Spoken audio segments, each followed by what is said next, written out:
제발 그 구닥다리 방식으로 아는 척 좀 하지 마세요. 재수 없으니까. 며느리의 그 악독한 말이 끝나기가 무섭게 머리채가 뒤로 거세게 낚아채졌습니다. 두피가 통째로 뽑혀나가는 듯한 고통과 함께 제 세상이 무너져 내렸습니다.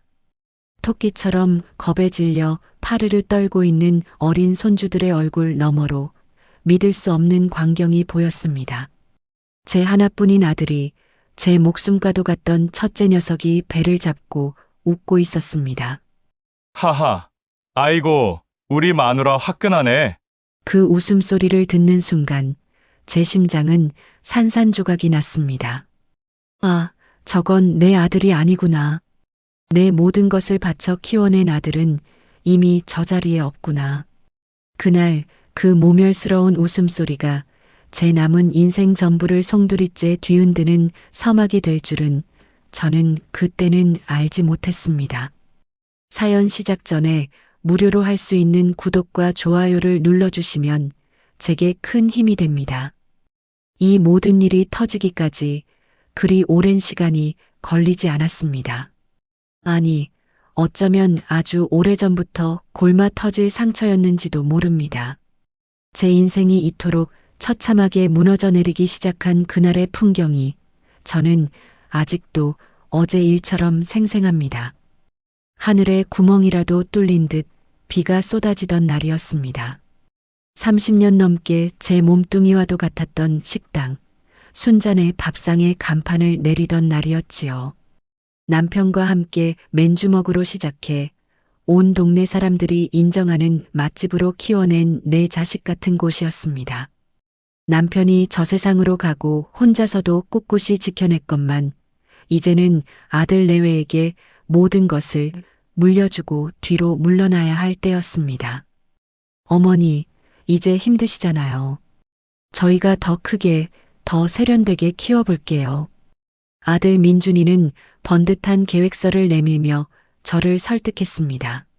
제 눈에는 허황돼 보이기만 하는 프랜차이즈니 현대화니 하는 말들을 늘어놓았지만 자식이 하겠다는데 부모가 어찌 말리겠습니까? 며느리 지영이는 옆에서 연신 호들갑을 떨었습니다. 어머님은 이제 아무 걱정 마시고 편히 쉬세요. 저희만 믿으세요. 그 말들이 전부 가시가 되어 제게 박힐 줄은 꿈에도 몰랐습니다. 순잔의 밥상 간판이 땅으로 떨어지던 순간 제 심장도 함께 쿵 하고 떨어지는 것 같았습니다.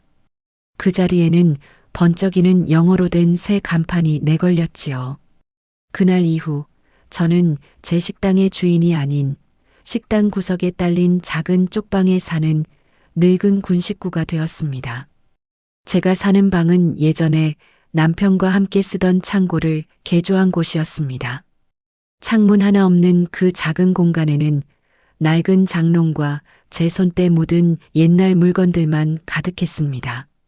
식당이 한창 바쁠 때면 밖에서 들려오는 손님들의 웃음소리와 그릇 부딪히는 소리가 벽을 타고 희미하게 들려왔습니다.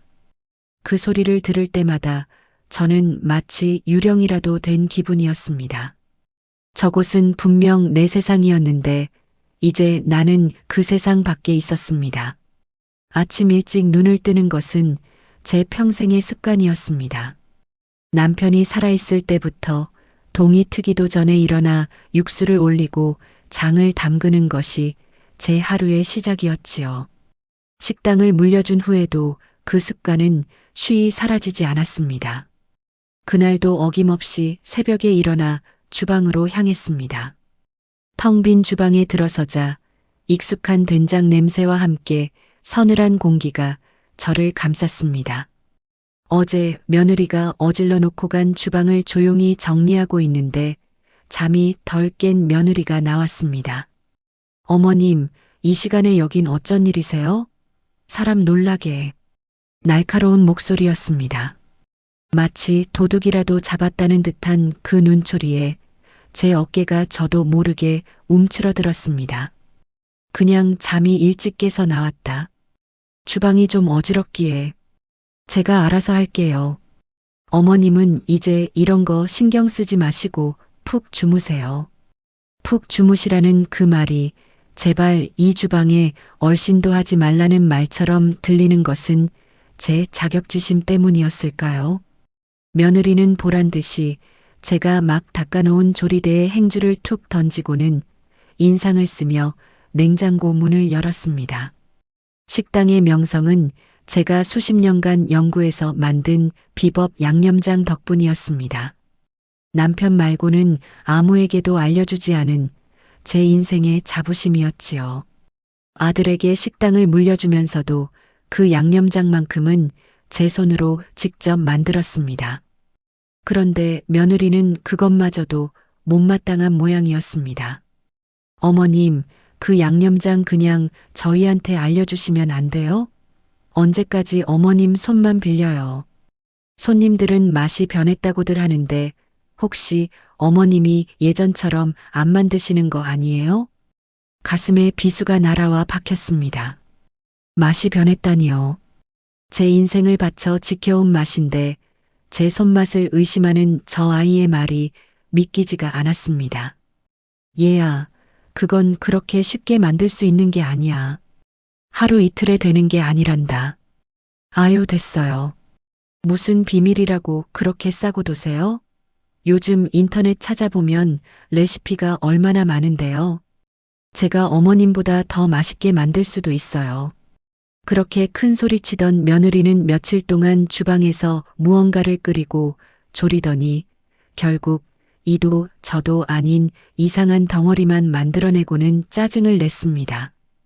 그 모든 화풀이는 고스란히 제 몫이었습니다. 다 어머니 때문이에요. 좀 알려주시면 어디 뒀나요? 아들 민준이도 거들었습니다. 제 앞에서는 어머니, 어머니 하면서도 늘 아내의 편이었습니다. 어머니, 그냥 지영이한테 알려주세요.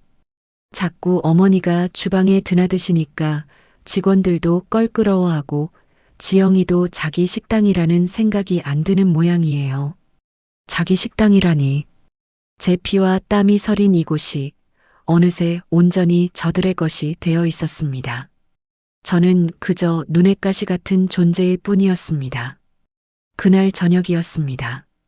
식당 영업을 마친 후 아들 내외와 손주들까지 다 같이 저녁을 먹는 자리였습니다.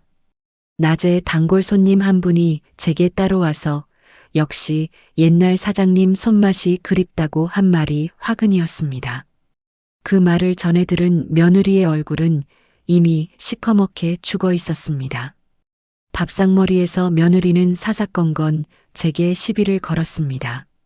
제가 손주에게 반찬을 집어주자 아이 숟가락을 탁 내려놓으며 소리쳤습니다. 어머님, 제가 애 편식 고치려고 얼마나 노력하는데 자꾸 그렇게 오냐오냐 하시니까 버릇만 나빠지잖아요. 그냥 고기만 먹는 것 같아서.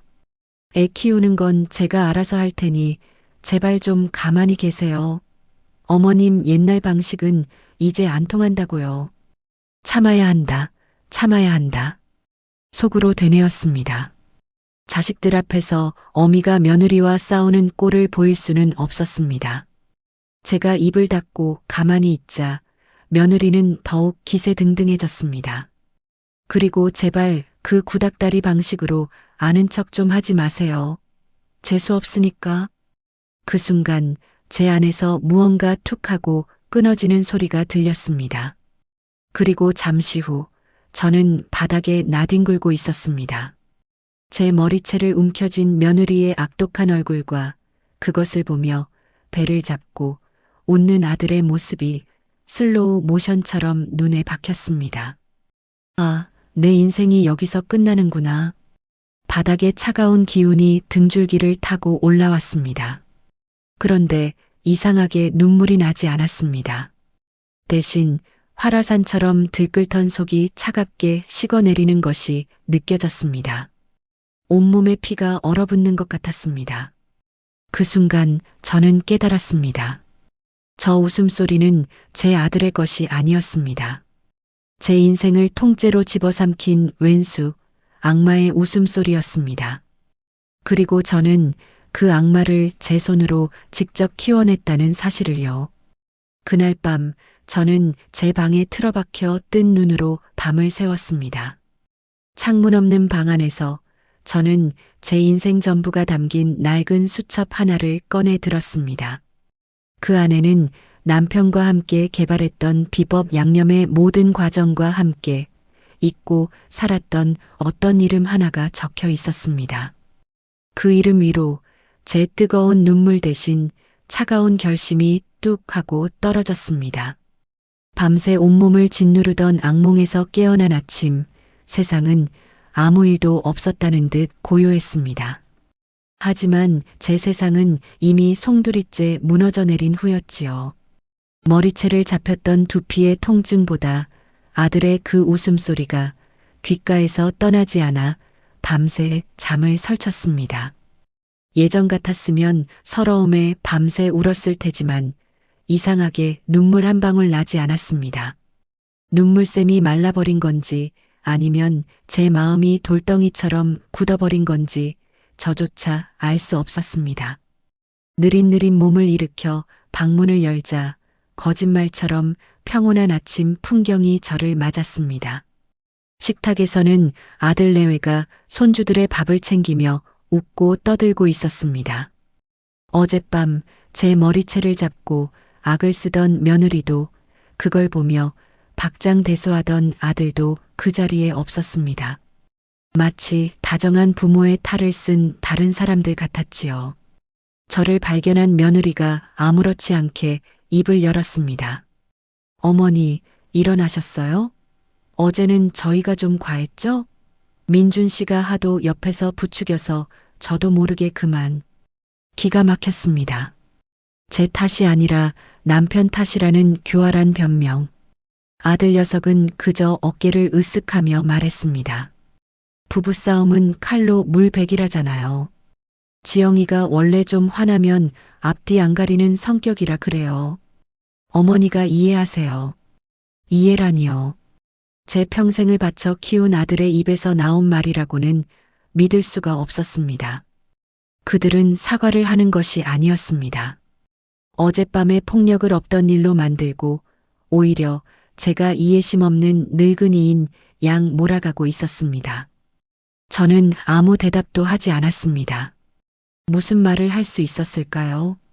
제 대답을 기대하지도 않았다는 듯 그들은 다시 자기들만의 화기애애한 아침 식사로 돌아갔습니다. 저는 그 자리에 끼어들지 못하고 조용히 제 방으로 돌아와 문을 닫았습니다. 그날부터 며느리의 본격적인 공격이 시작되었습니다. 폭력보다 더 교묘하고 잔인한 방식이었습니다. 바로 돈이었습니다. 며느리는 며칠 뒤 식당 장부를 들고 제 쪽방 문을 벌컥 열고 들어왔습니다. 어머님, 잠깐 얘기 좀 하셔야겠어요. 이게 다 뭐예요? 며느리가 손가락으로 가리킨 곳에는 약제비 항목이 빼곡히 적혀 있었습니다. 제 비법 양념장에 들어가는 귀한 재료들이었지요.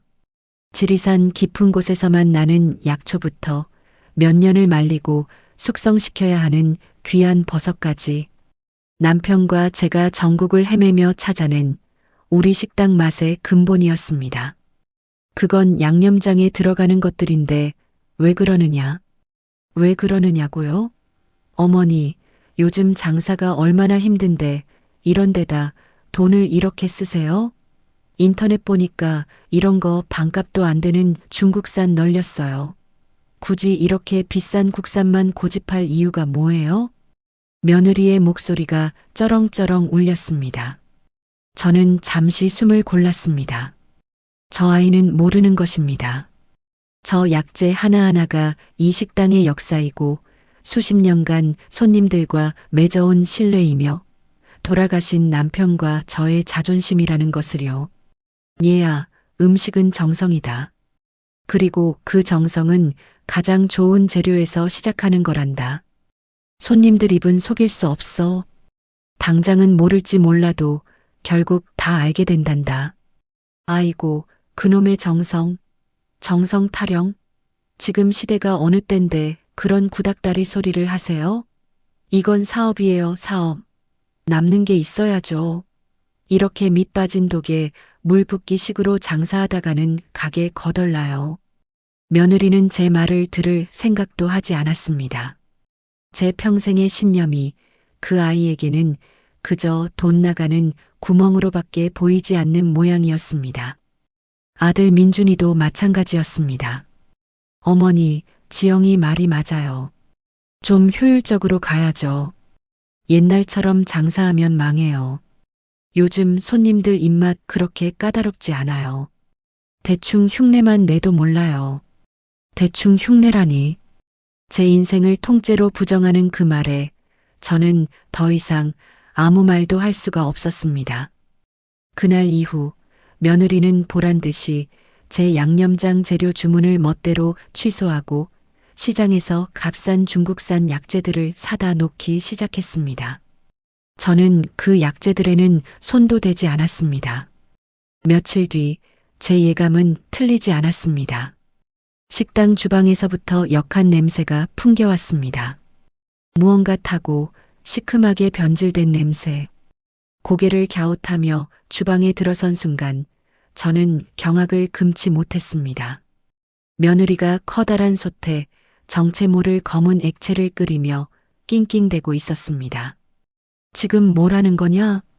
제 목소리에 화들짝 놀란 며느리가 솥을 가리려 했지만 이미 늦었습니다. 솥 안에서는 값싼 중국산 약재와 간장, 설탕 따위가 뒤엉켜 기괴한 죽처럼 변해 있었습니다.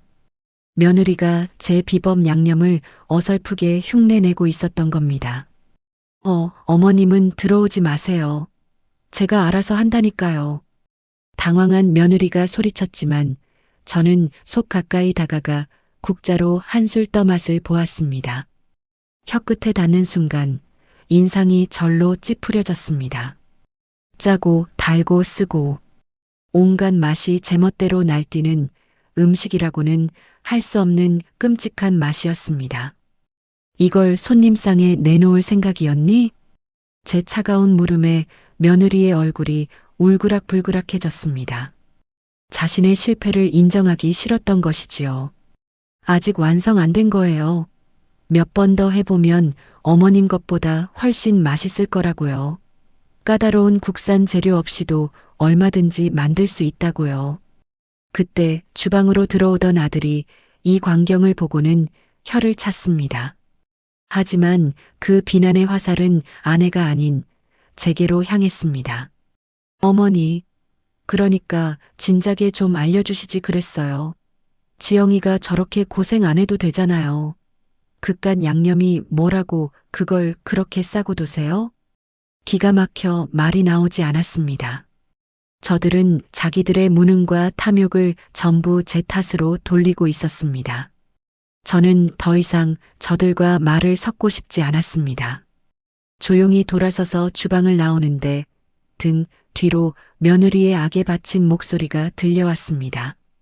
두고 보세요. 내가 어머니 도움 없이도 꼭 성공하는 거 보여줄 테니까. 이제 어머니 손맛도 다 끝났다고요. 그날 이후 주방은 저의 금지 구역이 되었습니다. 며느리는 매일같이 주방을 차지하고 앉아 양념장 개발에 몰두했고 식당의 음식 맛은 하루가 다르게 곤두닥질 쳤습니다. 손님들의 불평이 늘어났고 단골들의 발길도 뜸해지기 시작했습니다. 식당의 몰락은 불 보듯 뻔했습니다. 저는 쪽방에 앉아 그 모든 것을 지켜볼 수밖에 없었습니다. 남편의 영혼과 제 인생이 담긴 식당이 저 어리석은 아이들의 손에서 망가져가는 것을 무력하게 지켜봐야 했습니다. 이대로는 안 된다. 이대로 내 모든 것을 잃을 수는 없다. 그날 밤 저는 수십 년 된 낡은 장롱 깊숙한 곳에서 먼지 쌓인 전화기 한 대를 꺼냈습니다. 아들 내외 몰래 숨겨두었던 제 유일한 비상 연락망이었습니다. 떨리는 손으로 아주 오랫동안 누르지 않았던 번호를 하나씩 눌렀습니다. 신호가 몇 번 가고 수화기 너머에서 낯설면서도 익숙한 목소리가 들려왔습니다. 여보세요? 수화기 너머로 들려오는 제 딸아이의 목소리는 칠흑 같은 어둠 속에서 발견한 한 줄기 빛과도 같았습니다. 아들이라는 큰 그늘에 가려 제대로 볕 한 번 쬐어주지 못했던 내 아픈 손가락. 장남에게 모든 것을 내어주느라 딸에게는 늘 미안한 마음뿐이었습니다. 그런 딸에게 제 치부를 드러내야 한다는 사실이 부끄러웠지만 이제는 기댈 곳이 그 아이밖에 없었습니다. 서연아, 제 목소리가 얼마나 떨렸을까요? 수화기 너머의 딸은 단박에 제 상태를 알아차렸습니다. 엄마, 무슨 일이야? 목소리가 왜 그래? 저는 차마 입이 떨어지지 않았습니다.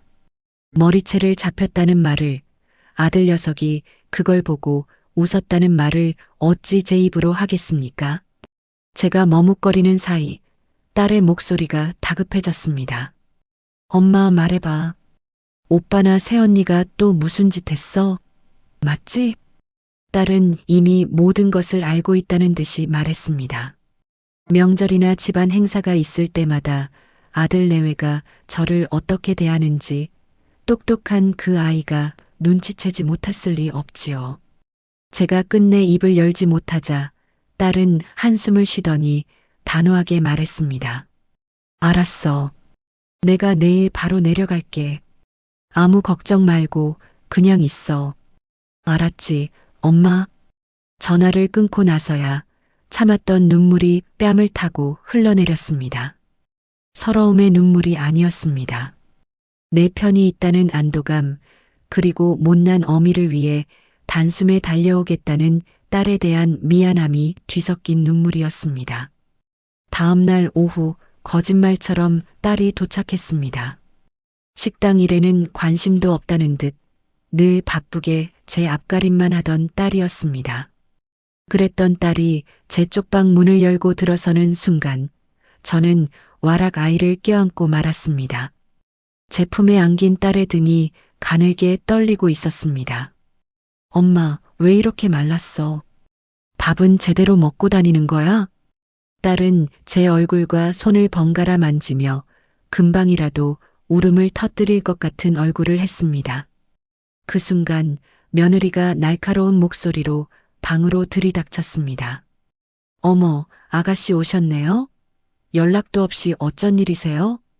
며느리의 눈에는 반가움 대신 경계심이 가득했습니다.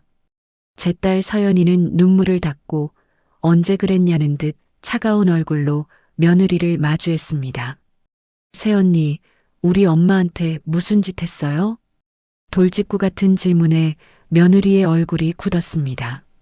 무슨 짓이라니? 내가 뭘 어쨌다고 그래요? 아가씨야말로 오랜만에 와서 사람 잡네. 제가 들은 게 있는데 사실인지 아닌지만 확인하면 돼요. 새언니가 우리 엄마 머리채 잡고 오빠는 그걸 보고 웃었다면서요. 맞아요?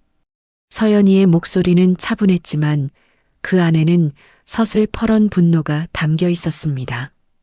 며느리는 잠시 당황하더니 이내 얼굴을 붉히며 소리쳤습니다. 세상에 어머니, 어떻게 그런 것까지 시시콜콜 다 고자질하세요? 집안 망신인 줄도 모르고. 화살은 다시 제게로 향했습니다. 며느리는 제 딸 앞에서 저를 집안 망신이나 시키는 주책 없는 늙은이로 만들고 있었습니다. 서연이가 제 앞을 막아서며 말했습니다. 망신은 새언니가 시키고 있는 거죠.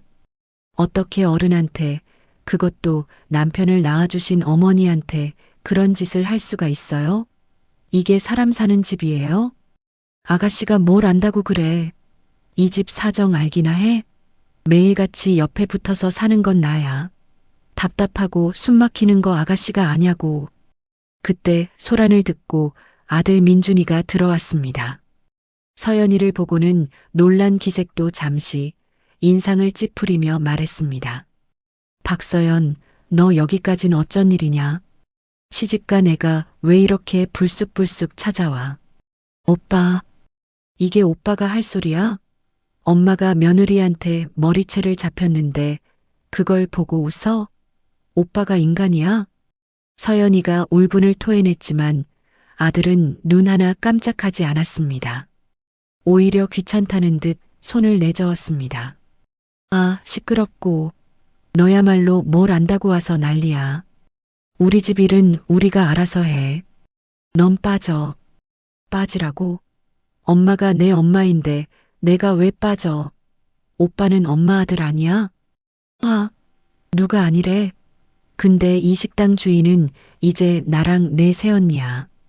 어머니는 이제 은퇴하신 분이고 주인이 하겠다는데 옛날 방식만 고집하면서 사사건건 부딪히는 건 어머니라고.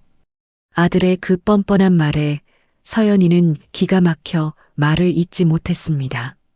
저 역시 가슴이 무너져 내렸습니다. 제 편을 들어주기는커녕 모든 것을 제 탓으로 돌리는 아들의 모습에 절망감이 밀려왔습니다. 그때였습니다.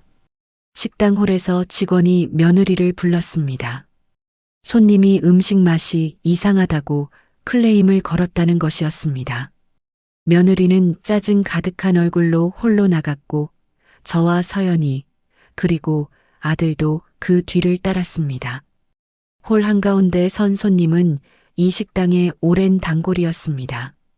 사장님, 이거 아무리 먹어봐도 예전 그 맛이 아니에요. 고기에서는 누린내가 나고 국물은 짜기만 하고. 혹시 주방장 바뀌었어요? 며느리의 얼굴이 시뻘게 달아올랐습니다. 주변 테이블의 손님들도 웅성거리며 고개를 끄덕였습니다. 모두가 진실을 알고 있었습니다. 며느리는 당황해서 어쩔 줄 몰라 하다가 저를 발견하고는 갑자기 제게로 손가락질을 하며 소리쳤습니다. 다 저 어머니 때문이에요.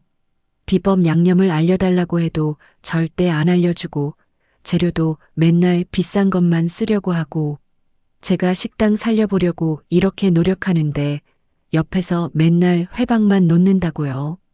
식당 안의 모든 시선이 제게로 쏠렸습니다. 저는 순식간에 아들 장사 망치려는 심술궂은 시어머니가 되어 있었습니다. 수치심에 얼굴이 화끈거려 고개를 들 수가 없었습니다. 서연이가 참지 못하고 나섰습니다. 새언니, 말이 되는 소리를 하세요. 엄마가 평생을 바친 식당인데 회방이라니요. 맛이 변한 건 언니가 엄마 비법을 어설프게 흉내내다가 망쳐놔서 그런 거잖아요. 뭐? 내가 망쳐? 야, 박서연. 너야말로 뭘 안다고 까불어. 이 식당 이제 내 거야. 내가 주인이라고. 그리고 여기 계신 이분은. 며느리는 갑자기 제 턱 밑까지 손가락을 들이밀며 악을 썼습니다. 이제 아무것도 아니야. 그냥 밥이나 축내는 늙은이일 뿐이라고. 아시겠어요, 손님들? 정적이 흘렀습니다. 식당 안의 모든 사람들이 숨을 죽이고 저를 쳐다보았습니다. 직원들은 어쩔 줄 몰라 하며 고개를 숙였고 손님들은 혀를 차며 수군거렸습니다. 제 인생이, 제 모든 역사가 사람들 앞에서 산산조각 나는 순간이었습니다. 저는 아무 말도 하지 못하고 그 자리에 얼어붙었습니다. 서연이가 제 팔을 붙잡고 부축했습니다.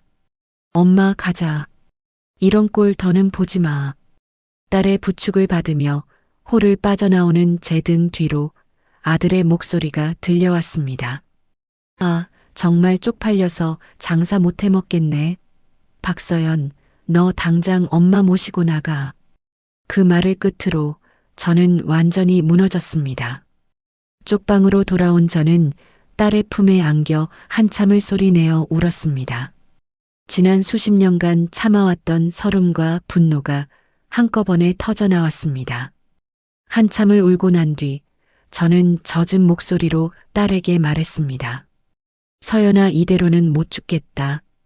저것들한테 내 인생을 이렇게 짓밟히고는 눈을 감을 수가 없어. 딸은 제 눈물을 닦아주며 그 어느 때보다 단단한 목소리로 말했습니다. 알아, 엄마. 그래서 내가 왔잖아. 이제부터는 우리가 칼자루를 쥐는 거야. 딸의 눈빛은 더 이상 슬픔에 젖어 있지 않았습니다. 냉철한 사업가의 눈빛으로 변해 있었습니다. 엄마가 가진 그 비법 양념, 그건 그냥 음식이 아니야. 그건 돈으로 환산할 수 없는 기술이고 브랜드야.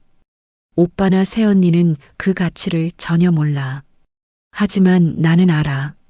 그리고 그 가치를 제대로 알아봐 줄 사람도 내가 알아. 딸은 제 손을 꾹 잡으며 말을 이었습니다. 우리가 먼저 저들을 버리는 거야. 저들이 엄마의 가치를 짓밟았듯이 우리도 저들이 가장 소중하게 생각하는 걸 빼앗아 버리면 돼. 엄마 할 수 있겠어? 저는 딸의 눈을 똑바로 쳐다보았습니다. 그 눈 속에서 저는 희망을 보았습니다.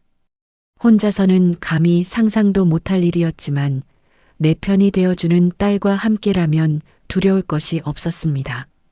저는 천천히 하지만 힘주어 고개를 끄덕였습니다.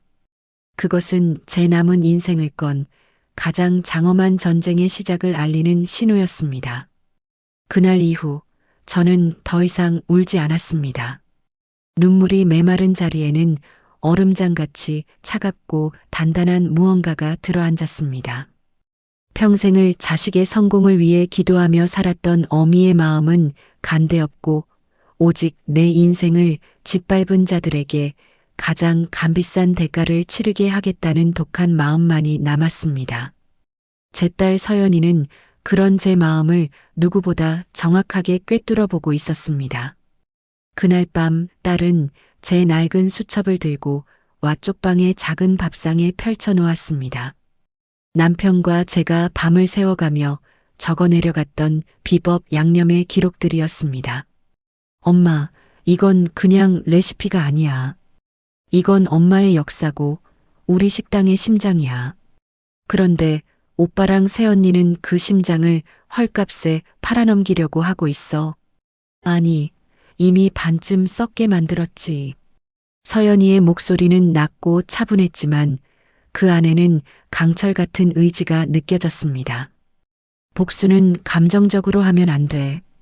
가장 냉정하고 가장 철저하게 법적으로 완벽하게 해야 해. 저들이 다시는 재기할 수 없을 만큼 뿌리째 뽑아버려야 한다고. 저는 말없이 딸의 얼굴을 바라보았습니다. 언제 저렇게 컸을까? 늘 제게는 어리광만 부리던 막내딸이었는데 어느새 저보다 더 독하고 단단한 어른이 되어 있었습니다. 새언니가 그랬지? 이제 엄마는 아무것도 아니라고. 그럼 우리가 보여주는 거야. 엄마가 없으면 저 식당이 어떻게 되는지, 엄마의 이름과 손맛이 얼마나 무서운 힘을 가지고 있는지. 딸은 수첩의 한 페이지를 손가락으로 가리켰습니다. 거기에는 대성관, 김철웅이라는 이름과 전화번호가 적혀 있었습니다. 대성관은 우리 순잔의 밥상과 수십 년간 이 동네 상권을 양분해 온 가장 큰 경쟁자였습니다. 주인인 김철웅 사장은 깐깐하고 고집불통이기로 유명했지만 음식에 대한 자부심만큼은 진짜인 사람이었지요. 이 사람 기억나, 엄마? 아빠 살아계실 때 엄마 손맛 배우고 싶다고 몇 번이나 찾아왔던 사람. 기억나고 말고. 남편은 내 아내 손맛은 돈 주고도 못 파는 것이라며 그를 번번이 돌려보냈지만 저는 그의 눈빛에서 음식에 대한 진심을 읽었습니다. 그는 우리를 시기하는 경쟁자이기 전에 제 손맛을 존경하는 동업자였습니다. 이 사람한테 연락할 거야.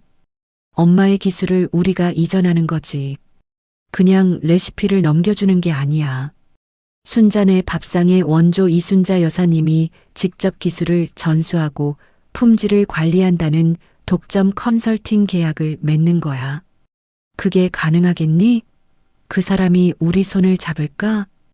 불안한 제 물음에 서연이는 자신만만한 미소를 지었습니다. 엄마, 사업하는 사람들은 기회를 절대 놓치지 않아. 특히 김 사장 같은 사람은 더더욱.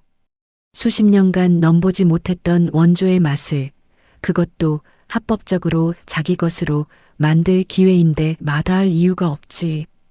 이건 우리에게는 복수지만 그 사람에게는 일생일대의 사업 기회거든.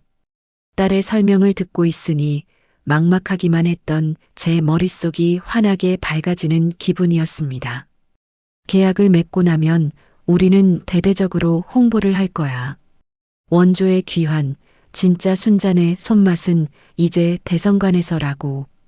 그러면 어떻게 될까, 엄마? 상상만 해도 가슴이 뛰었습니다. 제 이름을 걸고 다른 식당의 음식을 만들어주는 것. 그것은 아들 내외에게는 사형 선고나 다름없었습니다. 오빠랑 새언니는 엄마의 비법을 훔치려 했지만 그건 그냥 흉내내기에 불과해. 진짜는 엄마 머릿속과 손끝에 있잖아. 손님들은 바보가 아니야. 진짜와 가짜는 금방 구분하게 될 거고 사람들은 진짜를 맛보기 위해 대성관으로 몰려들겠지. 그럼 오빠 식당은? 망하겠지. 맞아. 완벽하게. 누구도 원망할 수 없게. 이건 엄마의 기술을 엄마가 정당하게 사용하는 거니까. 법적으로도 아무 문제가 없어. 오빠는 그저 자기들이 걷어찬 복을 뒤늦게 깨닫고 피눈물을 흘리게 될 뿐이야. 그 순간 밖에서 아들 내외의 시끄러운 목소리가 들려왔습니다. 저는 딸과 함께 숨을 죽이고 귀를 기울였습니다. 아, 정말. 오늘도 손님이 반으로 줄었잖아. 다 그 늙은이 때문이야. 괜히 홀에서 망신만 당하고. 며느리의 짜증 섞인 목소리였습니다. 아들이 맞장구를 쳤습니다. 그러게 말이야. 박서연 그 계집애까지 와서 일을 망쳐놓고 아무튼 내일부터는 내가 개발한 신메뉴를 내놓을 거야. 요즘 젊은 사람들 입맛에 딱 맞는 퓨전 갈비찜이라고. 이제 어머니 손맛 따위는 필요 없어. 정말? 그거 맛있어? 당연하지. 내가 인터넷에서 제일 유명한 레시피 보고 그대로 만든 거야. 재료도 싸고 만들기도 쉽고 이걸로 대박 쳐서 어머니랑 박서연 코를 아주 납작하게 만들어주자고. 저 어리석은 것들.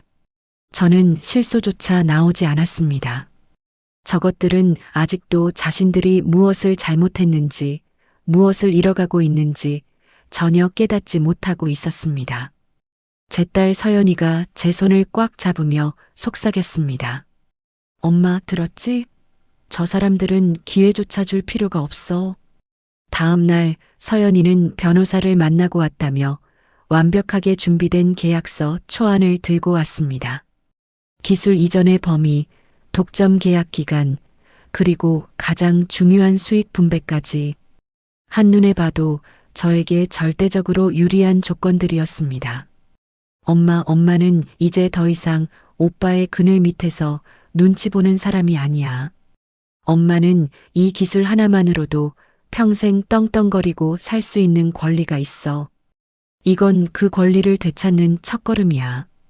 딸은 제 손에 계약서를 쥐어주고는 곧바로 김철웅 사장에게 전화를 걸었습니다. 저는 마른 침을 삼키며 딸의 입모양만 쳐다보았습니다. 네, 김철웅 사장님. 저는 순잔의 밥상 이순자 여사님의 딸 박서연이라고 합니다. 네, 기억해 주시니 감사합니다. 다름이 아니라 저희 어머님께서 사장님께 제안할 아주 특별한 사업이 있어 연락드렸습니다. 서연이는 일부러 사업이라는 단어에 힘을 주어 말했습니다. 잠깐의 정적이 흐른 뒤 서연이의 얼굴에 옅은 미소가 번졌습니다. 네, 맞습니다. 사장님께서 상상하시는 그것, 그 이상일 겁니다. 자세한 이야기는 직접 만나 뵙고 말씀드리는 게 좋겠습니다. 내일 저녁 괜찮으시겠습니까? 전화를 끊은 서연이가 저를 보며 말했습니다. 미끼를 물었어, 엄마. 심장이 쿵쾅거리기 시작했습니다. 두려움과 설렘, 그리고 복수에 대한 뜨거운 열망이 뒤섞여 제 온몸을 휘감았습니다. 다음 날 저녁 저와 서연이는 약속 장소로 가기 위해 집을 나섰습니다. 식당 홀에서는 아들이 개발했다는 정체불명의 퓨전 갈비찜을 맛본 손님들의 불평 소리가 희미하게 들려왔습니다. 아들 내외는 그 앞에서 쩔쩔매고 있었지요. 그들을 보란 듯이 저는 평생 입어보지 않았던 가장 고운 옷을 차려입고 딸의 팔짱을 꼈습니다. 차에 오르기 전 서연이가 제게 물었습니다. 엄마, 정말 괜찮겠어? 지금이라도 돌이킬 수 있어. 저는 말없이 고개를 저었습니다. 그리고 제 식당의 낡은 간판이 떼어지던 날, 제 머리채를 잡던 며느리의 악독한 얼굴, 그리고 배를 잡고 웃던 아들의 모습을 떠올렸습니다. 아니, 나는 오늘 내 인생을 되찾으러 가는 거다. 차는 조용히 밤의 장막을 뚫고 앞으로 나아갔습니다. 앞으로 마주할 운명이 무엇이든 저는 더 이상 두렵지 않았습니다. 제 옆에는 그 누구보다 강한 내 딸이 있었고 제 가슴 속에는 그 무엇으로도 끌 수 없는 복수의 불길이 타오르고 있었으니까요. 과연 김철웅 사장은 제 손을 잡아줄까요? 저는 그저 차창 밖으로 스쳐 지나가는 어둠을 응시할 뿐이었습니다. 우리가 도착한 대성관은 이미 영업이 끝난 뒤였습니다. 화려한 불빛은 모두 꺼지고 준비 중이라는 팻말만이 굳게 닫힌 유리문을 지키고 있었습니다. 그 모습이 마치 우리의 만남이 얼마나 비밀스럽고 중대한 것인지를 말해주는 듯 했습니다. 약속된 시간이 되자 육중한 문이 소리 없이 열리고 김철웅 사장이 직접 우리를 맞았습니다. 오래 기다리셨습니다. 누추한 곳까지 귀한 걸음하셨네요, 이 여사님. 그의 목소리는 낮고 정중했지만 그의 눈은 날카롭게 저와 제 딸 서연이를 훑고 있었습니다. 수십 년간 제 그늘에 가려 2인자로 살아야 했던 남자의 눈이었습니다. 우리는 그의 안내를 받아 식당 가장 안쪽에 있는 별실로 들어갔습니다. 잘 닦인 탁자 위에는 따뜻한 차 2잔이 미리 준비되어 있었습니다. 따님께서 아주 대단한 사업 제안이 있다고 하시던데 제가 다 긴장이 되는군요. 김 사장은 짐짓 여유로운 척 웃으며 말했지만 저는 그의 눈에서 숨길 수 없는 기대와 의심을 동시에 읽었습니다. 제 딸 서연이가 먼저 입을 열었습니다. 시간 내주셔서 감사합니다, 사장님. 거두절미하고 본론부터 말씀드리겠습니다. 서연이는 가방에서 계약서 한 부를 꺼내 그의 앞에 조심스럽게 밀어놓았습니다. 순잔의 밥상의 원조, 저희 어머니 이순자 여사님의 모든 노하우와 비법에 대한 독점 기술 이전 및 컨설팅 계약입니다. 김 사장의 눈이 가늘어졌습니다. 그는 계약서를 집어드는 대신 저를 빤히 쳐다보며 물었습니다. 허허, 이거 정말 제가 상상했던 것, 그 이상이군요. 그런데 제가 궁금한 것은 왜 하필 저입니까? 이 여사님? 그리고 아드님 식당은 어쩌시고요? 그것은 가장 핵심적인 질문이었습니다. 우리의 진심을 시험하고 이 제안의 배경에 깔린 위험을 가늠하려는 노련한 사업가의 질문이었지요. 딸이 대답하려던 순간 제가 먼저 입을 열었습니다. 제 목소리가 저도 모르게 떨려 나왔지만 저는 똑바로 그의 눈을 마주했습니다. 김 사장님, 제 아들 식당은 이제 없습니다. 짧은 한마디에 방 안의 공기가 무겁게 내려앉았습니다. 제 평생이 담긴 맛입니다. 아들에게 모든 것을 물려주었지만 그 아이는 그 가치를 땅에 내팽개쳤습니다. 저는 제 인생이 저런 어리석은 것들의 손에서 사라지는 것을 보고만 있을 수는 없습니다.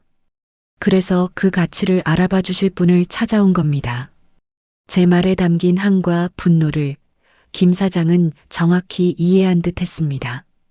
그는 더 이상 아무것도 묻지 않고 천천히 계약서로 눈길을 돌렸습니다. 서연이가 차분하게 부연 설명을 시작했습니다. 계약 내용은 간단합니다. 저희 어머니께서 직접 대성관의 주방을 총괄하며 모든 비법을 전수하고 품질을 관리하는 조건입니다. 대신 저희는 수익의 일정 부분을 받게 됩니다. 사장님께서는 수십 년간 넘보지 못했던 원조의 맛을 얻게 되시는 거고, 저희 어머니는 자신의 기술에 대한 정당한 가치를 되찾게 되시는 겁니다. 서로에게 이보다 더 좋은 거래는 없을 겁니다. 김 사장은 한참 동안 계약서를 읽어 내려갔습니다. 그의 표정은 좀처럼 읽을 수가 없었습니다. 시간이 영원처럼 느껴졌습니다. 침묵을 깬 것은 김 사장이었습니다. 조건은 파격적이군요. 이 여사님의 명성을 생각하면 제가 거저 얻는 것이나 다름없습니다. 하지만 이 계약은 아드님과의 전쟁을 의미합니다. 저는 이 동네에서 더는 얼굴 붉히며 싸우고 싶지는 않습니다만, 그는 마지막까지 저울질을 하고 있었습니다. 그때 제가 다시 입을 열었습니다. 전쟁은 제가 합니다. 사장님께서는 그저 제 손을 잡고 승자의 편에 서시기만 하면 됩니다. 제 단호한 목소리에 김 사장의 눈빛이 흔들렸습니다. 그는 잠시 저를 바라보다가 이내 껄껄 웃음을 터뜨렸습니다. 알겠습니다. 이 여사님의 그 눈빛을 보니 제가 거절할 수가 없겠군요. 돌아가신 박 사장님께서 살아계셨다면 당신 아내 정말 대단한 사람이라고 제게 술 한 잔 사셨을 겁니다. 그는 자리에서 일어나 서랍에서 붓과 인주를 꺼내왔습니다. 그리고는 계약서의 서명란에 자신의 이름을 한자 한자 정성껏 써내려갔습니다. 붉은 인주가 하얀 종이 위에 찍히는 순간 저는 제 인생의 두 번째 막이 올랐음을 직감했습니다. 잘 오셨습니다. 이 여사님. 이제부터 대성관의 주방은 이 여사님의 것입니다. 김 사장이 제게 손을 내밀어 악수를 청했습니다. 그의 손은 따뜻하고 단단했습니다. 우리가 서로의 손을 맞잡았을 때 등 뒤에서 아들 내외가 떠들던 소리가 환청처럼 들려왔습니다. 어머니 손맛 따위는 이제 필요 없어. 그깟 양념이 뭐라고 그걸 그렇게 싸고 두세요? 저는 입꼬리를 올려 희미하게 웃었습니다. 그래, 내가 너희에게 보여주마. 너희가 헌신짝처럼 내버린 그 어머니 손맛이 너희의 숨통을 어떻게 끊어놓게 될지를. 그날 밤 집으로 돌아오는 차 안에서 저는 아무 말도 하지 않았습니다. 딸 서연이도 그저 묵묵히 운전만 할 뿐이었습니다. 하지만 우리는 알고 있었습니다. 우리는 이제 같은 배를 탄 동지라는 것을. 집 앞에 도착했을 때 식당은 이미 엉망이었습니다. 손님이 떠난 빈 테이블 위에는 아들이 야심차게 내놓았다던 퓨전 갈비찜이 거의 그대로 남아 있었습니다. 아들 내외는 서로에게 고함을 지르며 책임을 떠넘기기 바빴습니다. 당신이 제대로 만들긴 한 거야? 이게 무슨 맛이야? 내가 뭘 어째? 당신 어머니가 손님들한테 우리 욕하고 다녔겠지. 그 추한 광경을 뒤로하고 제 쪽방으로 들어왔을 때 저는 더 이상 초라한 늙은이가 아니었습니다. 제 손에는 대한민국 최고의 맛을 좌지우지할 수 있는 계약서가 들려 있었습니다. 그리고 제 머릿속에는 그 힘을 어떻게 휘둘러야 할지에 대한 명확한 그림이 그려지고 있었습니다. 저는 창문 없는 방에 앉아 계약서를 가만히 쓸어보았습니다. 하얀 종이 위에 찍힌 붉은 인주가 마치 제 심장에서 흘러나온 피처럼 느껴졌습니다. 이것은 단순한 계약이 아니었습니다. 제 인생을 되찾기 위한 피의 맹세였습니다. 계약서에 잉크가 마르기도 전에 복수의 첫 화살은 이미 시위를 떠나고 있었습니다. 이 여사님, 아니, 이제부터는 총괄기술 고문님이라고 불러야겠지요. 잘 부탁드립니다.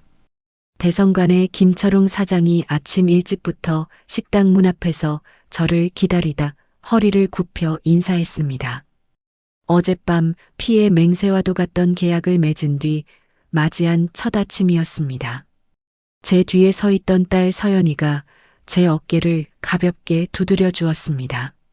저는 평생 처음 받아보는 낯선 직함에 어색했지만 김 사장의 눈에 담긴 존경심을 보자 굽었던 허리가 꼿꼿하게 펴지는 기분이었습니다.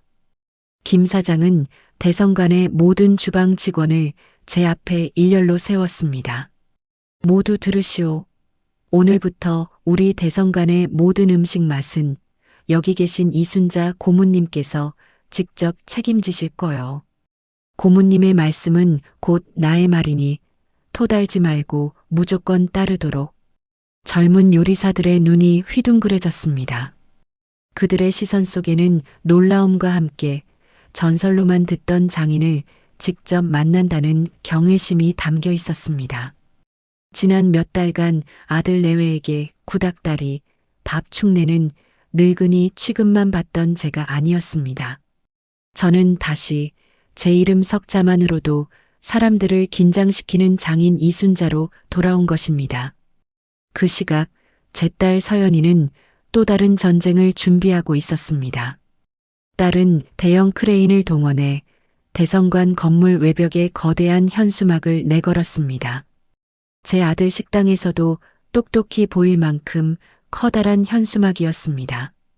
거기에는 제 심장을 뛰게 하는 글자들이 쓰여 있었습니다.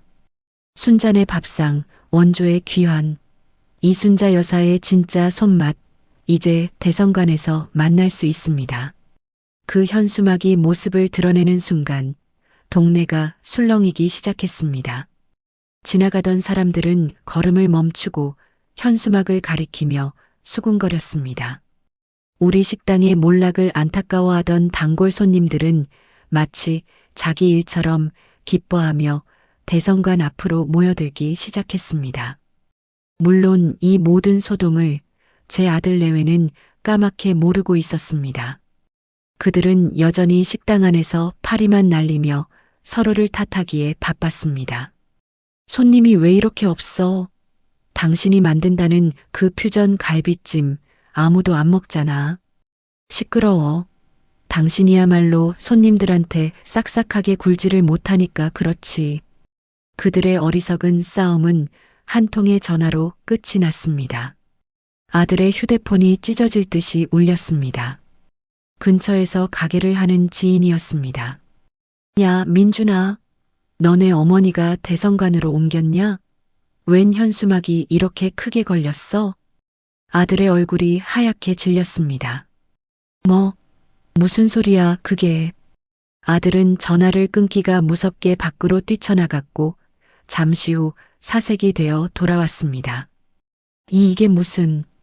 말을 잇지 못하는 남편의 모습에 며느리도 급하게 뛰쳐나갔다 들어왔습니다. 며느리의 얼굴은 하얀 것을 넘어 파랗게 질려 있었습니다. 어머니가 어떻게 우리한테 이럴 수가 있어. 이건 배신이야. 며느리는 비명을 지르며 제 쪽방으로 달려왔습니다. 하지만 텅 빈 방을 보고는 더욱 이성을 잃고 날뛰기 시작했습니다. 어디 갔어? 이 늙은 여우 어디 숨었어? 당장 나오지 못해. 아들 내외는 눈이 뒤집혀 저를 찾아 온 동네를 헤맸을 겁니다.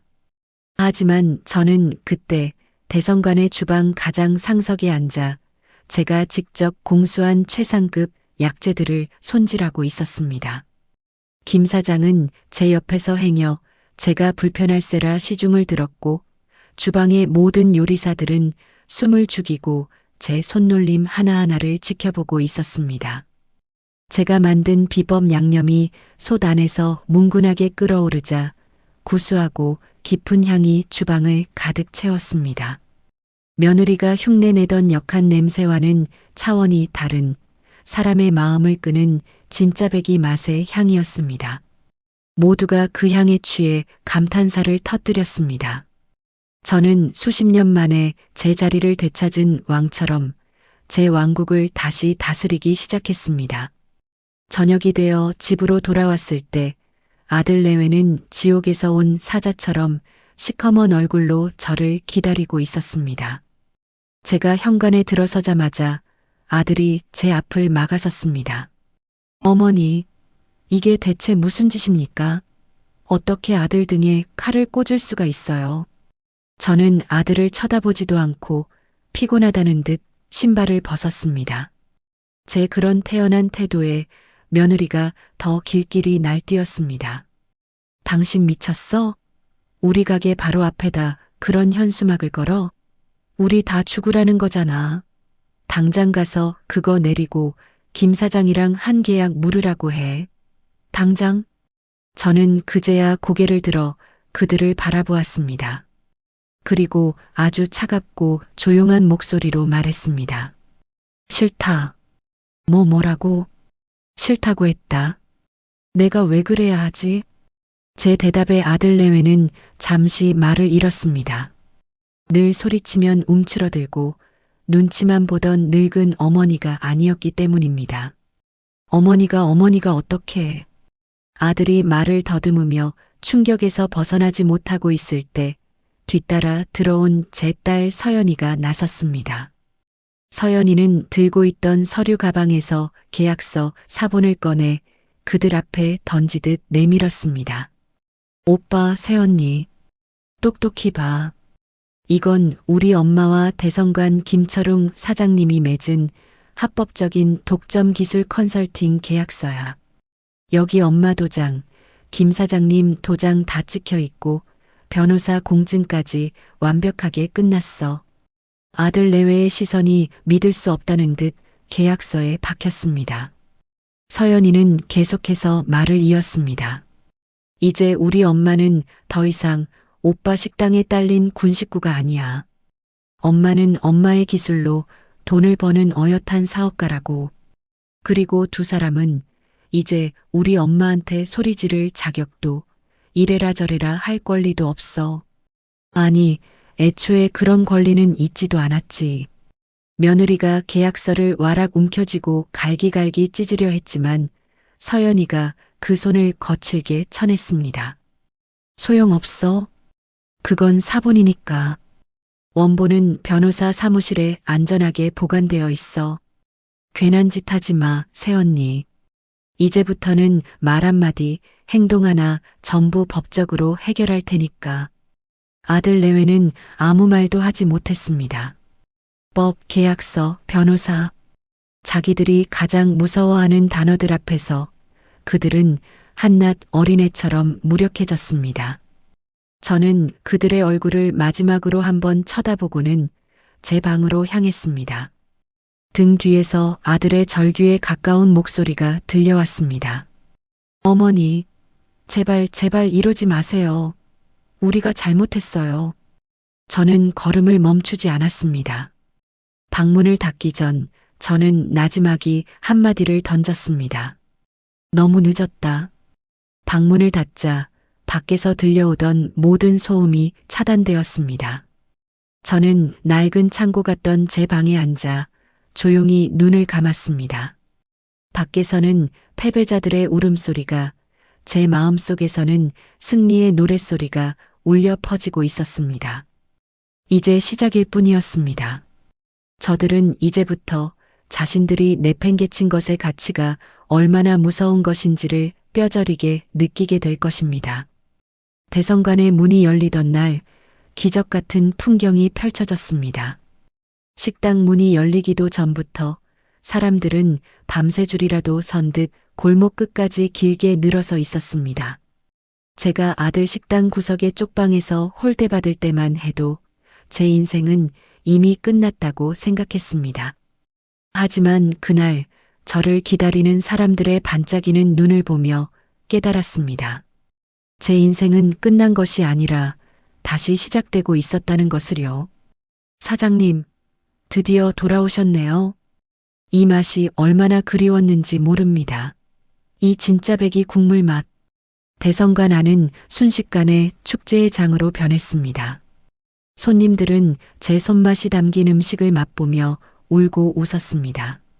어떤 노신사는 제 손을 붙잡고 돌아가신 어머니가 끓여주시던 그 맛이라며 눈시울을 붉히기도 했습니다. 저는 하얀 조리사 모자를 쓰고 주방 가장 높은 곳에 서서 이 모든 광경을 지휘했습니다. 요리사들은 제 손짓 하나, 눈빛 하나에 일사불란하게 움직였고 주방은 완벽한 교향곡을 연주하는 오케스트라처럼 활기가 넘쳤습니다. 김철웅 사장은 입이 귀에 걸린 채 제 옆을 떠나지 않았습니다. 고모님, 정말 대단하십니다. 제 평생의 소원이 오늘 이루어졌습니다. 제 딸 서연이는 카운터에서 밀려드는 주문을 처리하며 행복한 비명을 질렀습니다. 우리는 서로를 마주보며 웃었습니다. 피눈물과 배신으로 얼룩졌던 지난 날들이 그 웃음 한 번에 봄눈처럼 녹아내리는 기분이었습니다. 그 시각 길 건너편 제 아들의 식당은 정반대의 풍경이었습니다. 원조의 귀환이라는 현수막이 걸린 첫날부터 손님들의 발길은 뚝 끊겼습니다. 저희 대성관에서 흘러나오는 맛있는 냄새와 사람들의 웃음소리는 그들에게는 지옥의 소리나 다름없었을 겁니다. 며칠이 지나지 않아 아들의 식당에는 파리만 날렸습니다. 며느리는 텅 빈 홀을 보며 신경질적으로 머리를 쥐어뜯었고 아들은 술만 마시며 한숨을 내쉬었습니다.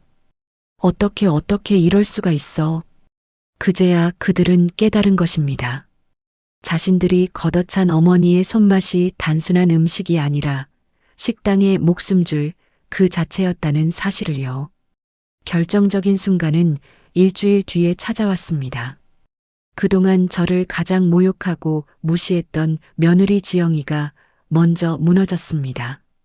며느리는 분노도 짜증도 아닌 완전히 공포에 질린 얼굴로 대성관으로 뛰어들어왔습니다. 몰려든 손님들을 해치고 주방 입구까지 온 며느리는 요리사들에게 가로막히자 저를 향해 절규했습니다. 어머님, 제가 잘못했어요. 제발 돌아오세요. 네. 저는 솥에서 끓고 있는 육수의 간을 보느라 돌아보지도 않았습니다. 제 무심한 태도에 며느리는 더욱 애가 탔습니다. 제가 정말 죽을 죄를 지었어요. 다시는 안 그럴게요. 어머님이 시키는 건 뭐든지 다 할게요. 제발 저희 식당으로 돌아와 주세요. 그 악독했던 입에서 애원과 통곡이 흘러나왔습니다. 주방의 모든 직원들과 홀의 손님들까지 그 광경을 쳐다보았습니다. 그때 김철웅 사장이 나서서 며느리의 앞을 막았습니다. 이보시오, 박 사장 부인. 여기는 당신이 와서 행패 부릴 곳이 아니오. 이순자 고모님은 이제 우리 대성관의 얼굴이시니 함부로 대하지 마시오. 비켜요. 우리 어머니한테 내가 할 말이 있단 말이야. 어머니. 제가 끝내 돌아보지 않자 며느리는 그 자리에 주저앉아 아이처럼 엉엉 울기 시작했습니다. 하지만 그 눈물에 동정심을 보내는 사람은 아무도 없었습니다. 모두가 그동안 며느리가 제게 했던 짓을 알고 있었기 때문입니다. 결국 며느리는 직원들에게 질질 끌려 밖으로 쫓겨났습니다. 며느리가 실패하자 이번에는 아들이 나섰습니다. 아들은 그날 밤 제가 퇴근하기를 기다렸다가 집 앞에서 저를 붙잡았습니다. 녀석의 얼굴은 며칠 사이에 반쪽이 되어 있었습니다. 어머니, 저 민준입니다. 어머니 아들이요. 저는 말없이 아들을 지나쳐 집으로 들어가려 했습니다. 아들이 다급하게 제 팔을 붙잡았습니다. 어머니, 아들이 이렇게 망하는 꼴을 정말 끝까지 보실 겁니까? 저 정말 죽을 것 같아요. 식자재 대금도 못 내고 직원들 월급도 밀렸어요. 가게는 곧 차 앞 딱지가 붙을 거래요. 제발 저 좀 살려주세요. 아들이 제 앞에 무릎을 꿇었습니다. 평생 누구 앞에서도 고개 한번 숙이지 않던 오만한 녀석이었습니다. 하지만 저는 조금도 마음이 흔들리지 않았습니다. 저는 제 팔을 붙잡은 아들의 손을 차갑게 뿌리쳤습니다. 내가 내 아들이었던 적이 있었더냐? 제 목소리는 얼음장처럼 차가웠습니다. 내 머리채를 잡는 며느리를 보고 웃던 그 순간 너는 이미 내 아들이 아니었다. 평생을 바친 내 인생을 구닥다리라며 짓밟던 그 순간 나는 너 같은 자식을 둔 적이 없다고 생각했다. 어머니, 제가 다 잘못했어요. 제가 미쳤었나 봐요. 제발 용서해 주세요. 용서? 이건 용서의 문제가 아니다. 이건 사업이다. 너희가 입버릇처럼 말했잖니. 나는 내 기술로 사업을 하는 것이고 너희는 너희 사업에 실패한 것뿐이다. 누구도 원망할 것 없어. 저는 제게 매달리는 아들을 매정하게 떼어놓고 집으로 들어왔습니다. 제 딸 서연이가 저를 걱정스러운 눈으로 바라보았습니다. 엄마, 괜찮아? 저는 말없이 고개를 끄덕였습니다. 괜찮지 않았지만 괜찮아야만 했습니다.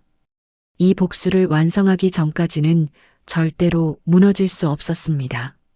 며칠 뒤 저는 손주들이 보고 싶다는 핑계로 아들의 집에 들렀습니다. 집안은 그야말로 쑥대밭이었습니다. 술병이 나뒹굴고 온갖 잡동사니들이 어지럽게 널려 있었습니다. 아들 내외는 넋이 나간 사람처럼 소파에 앉아 있었습니다. 저를 발견한 손주 녀석들이 달려와 제 품에 안겼습니다. 할머니, 할머니, 보고 싶었어요. 왜 이제 왔어요? 아이들의 해맑은 얼굴을 보니 돌덩이 같던 제 마음 한구석이 아릿하게 저려왔습니다. 아이들이 무슨 죄가 있을까요? 이 모든 비극은 다 저 어리석은 어른들의 탐욕 때문인 것을요. 할머니, 우리 식당 망했어요? 엄마 아빠가 매일 울어요. 어린 손주의 말에 저는 가슴이 미어졌습니다. 그때 너글 놓고 있던 며느리가 제 앞에 다가와 털썩 무릎을 꿇었습니다. 어머님, 다 제 잘못이에요. 제가 어머님과 아버님이 평생 일군 가게를 다 말아먹었어요. 저를 죽여주세요. 며느리는 텅 빈 눈으로 눈물만 뚝뚝 흘렸습니다. 그 오만하고 악독하던 모습은 온데간데 없고 모든 것을 잃은 패배자의 모습만이 남아 있었습니다. 아들도 다가와 며느리의 옆에 함께 무릎을 꿇었습니다. 저는 아무 말 없이 손주들의 머리만 쓰다듬어 주었습니다. 그리고는 조용히 집을 나섰습니다. 등 뒤로 그들의 처절한 울음소리가 들려왔지만 저는 단 한 번도 뒤돌아보지 않았습니다. 이제 모든 것이 끝을 향해 가고 있었습니다. 저들의 지옥과 저의 복수가 통쾌했지만 마음 한구석이 텅 빈 것처럼 시렸습니다. 왜일까요? 제 손으로 제 자식을 나락으로 떨어뜨렸기 때문일까요? 아니면 저 우는 아이들의 미래 때문일까요? 저는 그 답을 알 수 없었습니다. 결국 올 것이 오고야 말았습니다. 제 아들의 식당 앞에 법원에서 나온 커다란 경매 공고문이 나붙었습니다. 붉은 글씨로 쓰인 압류라는 두 글자가 마치 피눈물처럼 보였습니다. 남편과 제가 맨주먹으로 시작해 평생을 바친 우리의 성이 저 어리석은 아들 녀석의 손에서 결국 무너져 내리는 순간이었습니다. 동네 사람들은 그 앞을 지나며 혀를 찾고 몇몇은 제게 와서 속이 다 시원하다고 말하기도 했습니다. 하지만 제 마음은 조금도 시원하지 않았습니다. 그저 잿더미가 된 전쟁터를 바라보는 늙은 장수의 마음처럼 공허하고 쓸쓸할 뿐이었습니다. 경매가 진행되던 날 아들 내외는 마지막 발악을 하듯 제게 찾아왔습니다. 이번에는 대성관도 집도 아닌 제 딸 서연이가 머물고 있는 호텔 로비였습니다. 아마 딸을 설득하면 저를 움직일 수 있을 거라 생각한 모양입니다. 그들은 로비 한복판에서 지나가는 사람들의 시선도 아랑곳하지 않고 제 딸의 바짓가랑이를 붙잡고 늘어졌습니다. 서연아, 아가씨, 제발 제발 우리 좀 살려주세요. 오빠가 이렇게 빌게. 응? 우리가 다 잘못했어요. 아가씨 말대로 할게요. 어머니 마음 좀 돌려주세요. 저 식당만은 저것만은 안 돼요. 서연이는 얼음처럼 차가운 얼굴로 그들을 내려다보았습니다. 이제 와서 왜 이래? 오빠랑 새언니가 원하던 거 아니었어? 엄마 없이도 얼마든지 성공할 수 있다며. 엄마는 그저 밥이나 축내는 늙은이일 뿐이라며. 내가 미쳤었어. 내가 정말 죽을 죄를 지었어. 서연아, 제발. 아들은 땅바닥에 머리를 찌우며 울부짖었습니다. 하지만 서연이는 눈 하나 깜짝하지 않았습니다. 오빠, 똑똑히 들어. 이건 엄마가 뺏은 게 아니야. 오빠랑 새언니가 걷어찬 거지. 엄마의 인생과 자존심을 짓밟은 대가가 얼마나 비싼 건지 이제라도 뼈저리게 느껴봐. 그리고 다시는 우리 엄마 앞에 나타나지 마. 서연이는 차갑게 돌아섰고 아들 내외는 그 자리에 주저앉아 통곡했습니다. 그들의 울음소리를 뒤로하며 호텔을 빠져나오는 길에 서연이가 제게 물었습니다. 엄마, 정말 후회 안 해? 저는 말없이 고개를 저었습니다. 하지만 제 마음속 깊은 곳에서는 저 자신도 모르는 어떤 감정이 소용돌이치고 있었습니다. 후회는 아니었지만 그렇다고 온전한 승리의 기쁨도 아니었습니다. 며칠 뒤 식당은 헐값에 다른 사람의 손으로 넘어갔습니다. 아들 내외는 살던 집에서도 쫓겨나 길거리에 나앉게 되었습니다. 모든 것을 잃은 그들은 이혼을 하니 많이 서로를 탓하며 싸우다가 결국 어린 손주들만 데리고 어디론가 사라졌다는 소문만 들려왔습니다. 저는 대성관에서 받은 첫 수익금 전부를 봉투에 담았습니다. 그리고는 수소문 끝에 알아낸 손주들의 학교 앞으로 찾아갔습니다. 하교하는 아이들의 모습은 그 사이 더 수척해져 있었습니다. 저는 아이들을 불러 그 봉투와 함께 작은 편지 하나를 쥐어주었습니다. 이건 할머니가 너희들 쓰라고 주는 거야. 그리고 이건 엄마 아빠한테 전해주렴. 아이들은 아무것도 모른 채 고개를 끄덕였습니다. 편지에는 이렇게 쓰여 있었습니다. 이 돈은 내 자식 민준이와 며느리 지영이에게 주는 것이 아니다. 내 불쌍한 손주들의 미래를 위해 어미로서 주는 마지막 배려다. 이 돈으로 아이들 밥 굶기지 말고 추운 데서 재우지 마라. 그리고 다시는 내 앞에 나타나지 마라. 너희에게 줄 내 마음은 단 한 톨도 남아있지 않다. 그것이 제가 그들에게 해줄 수 있는 전부였습니다. 어미로서의 마지막 도리이자 제 복수의 마침표였습니다. 그 일이 있고 얼마 뒤 저는 김철웅 사장에게 사직서를 내밀었습니다. 김 사장은 깜짝 놀라며 저를 말렸습니다.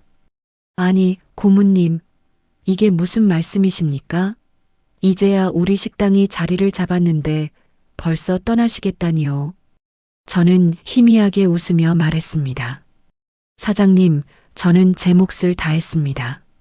제 이름의 가치를 증명했고 제 인생을 되찾았습니다. 이제 이곳에 더 머물 이유가 없습니다. 이 비법은 이제 사장님의 것이니 부디 이 맛을 잘 지켜주십시오. 제가 아무리 말려도 떠날 사람이라는 것을 안 김 사장은 깊은 한숨을 내쉬며 제게 두둑한 봉투를 내밀었습니다. 그동안의 노고에 비하면 턱없이 부족하지만 제 성의입니다. 부디 건강히 지내십시오, 고모님. 고모님의 그 손맛과 의기는 평생 잊지 못할 겁니다. 딸 서연이는 제 결정을 존중해 주었습니다. 엄마, 이제 정말 엄마 인생을 살아. 어디든 가고 싶은 곳에 가고 하고 싶은 거 하면서 내가 다 뒷받침해 줄게. 저는 모든 것을 정리하고 작은 가방 하나만 들고 그 동네를 떠났습니다. 어디로 가야 할지 정하지는 않았습니다. 그저 발길 닿는 대로 마음 가는 대로 가볼 참이었습니다. 마지막으로 차창 밖으로 스쳐 지나가는 대성관의 간판과 폐허처럼 변해버린 옛 순잔의 밥상의 건물을 바라보았습니다. 한때는 제 인생의 전부였던 두 공간이었습니다. 이제는 그 어느 곳도 제 것이 아니었습니다. 저는 눈을 감았습니다. 머리채를 잡혔던 그날의 모욕감, 아들의 비웃음, 딸과 함께 복수를 계획하던 밤, 대성관 주방에서 느꼈던 희열 가리고 무릎 꿇은 자식들을 외면해야 했던 아픔까지 모든 순간들이 주마등처럼 스쳐 지나갔습니다. 이 길고 처절한 싸움의 끝에서 제게 남은 것은 무엇일까요? 복수는 끝났지만 제 마음속의 상처까지 완전히 아문 것은 아니었습니다. 찢어진 가족 사진은 다시 붙일 수 없듯이 한번 어긋난 인연은 되돌릴 수 없는 것이겠지요. 어쩌면 제 복수는 그들을 향한 것이 아니라 제 자신을 향한 것이었는지도 모릅니다. 더 이상 상처받지 않기 위해 스스로 더 단단해져야만 했던 한 여자의 마지막 몸부림. 여러분이라면 어떻게 하셨을까요? 저처럼 모든 것을 걸고 복수하셨을까요? 아니면 핏줄이라는 이름 아래 모든 것을 용서하셨을까요? 정답은 없을 겁니다. 그저 각자의 삶의 무게만큼 다른 선택을 할 뿐이겠지요. 저는 이제 그 누구의 엄마도 그 누구의 장모도 아닌 오롯이 이순자라는 이름으로 제 남은 생을 살아보려 합니다. 제 손맛이 아직 녹슬지 않았으니 어디 시골 장터에 작은 국밥집이라도 열게 될지도 모르겠습니다.